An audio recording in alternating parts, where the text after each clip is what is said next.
Also gender issue. You talk about Gender? yeah, gender thing. What? I know your project is about men. You talk yeah. about women now. Yeah. But what kind of differences you see in Danish men and New Yorkers and? Well, again, there's a lot more diversity here than in Denmark, so in general, I see much more difference in both women and men here in terms of like culture and style. And do you get a lot of wind on the microphone? Maybe yeah, we can say it.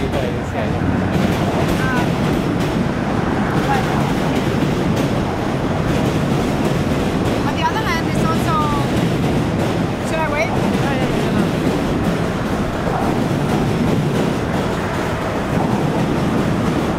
No, it's okay. On the other hand, it's also like at one point you see all these differences, and then there's no dichotomy. There's no one way of being woman, one way of being man. But then on the other hand, there is definitely much more here than in Denmark. So it's like on a different level, the genders are much more distinct here in the US because there's a lot of traditional cultures here that just doing, I guess, they're not as critically evaluating all the time each individual being what kind of gender they want to be, which in Scandinavian general is a very common thing if you're intellectual and like in the politics as well. It takes up a lot of space, right? The discussion about what do you want to be as a man, what do you want to be as a woman, and what is that making you different from other men and women, and why is that particularly you? And really trying to make people reflect upon that in their own gender role, and being accepted to if you stand out from that. As long as you're going to argue for it and you have it makes sense for you and people can see that that's you, that you're more authentically that kind of person no matter what the gender is. And I think here people are just not reflecting that much upon it. It's just they're just born this way.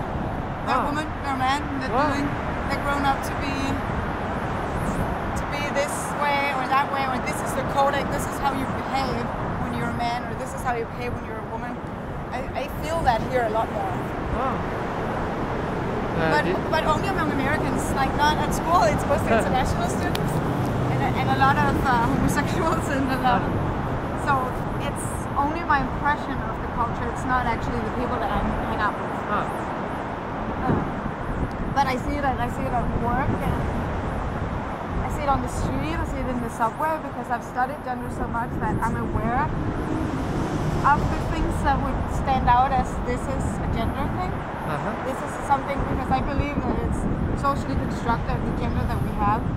So I know that you can change it. There's proven so many examples of people that have proven that if they don't like that gender, they can stand out, they can do it differently, and that can work as well. So it's a choice, but people, it's a subconscious.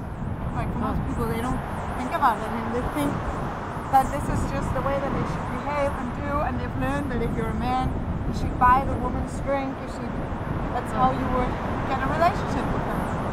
You should hold the door for her. With all these codec of how to do things. And there is actually a very close friend of mine at school, and he's New Yorker. He lived here, grown here, and never been outside the country. So he said, and he tells me like when he goes on dates, it's always like that. The women are expecting a lot of things to happen from him, and so he just has to follow those rules, because otherwise he won't get a chance. And I'm trying to tell him that that's so inauthentic, and it's not. It's even like for me as a woman, I wouldn't like it because it needs to be you and not the codec of how you're supposed to be. But the women don't see that either that he's dating, because they want this, because they learned that that's how men should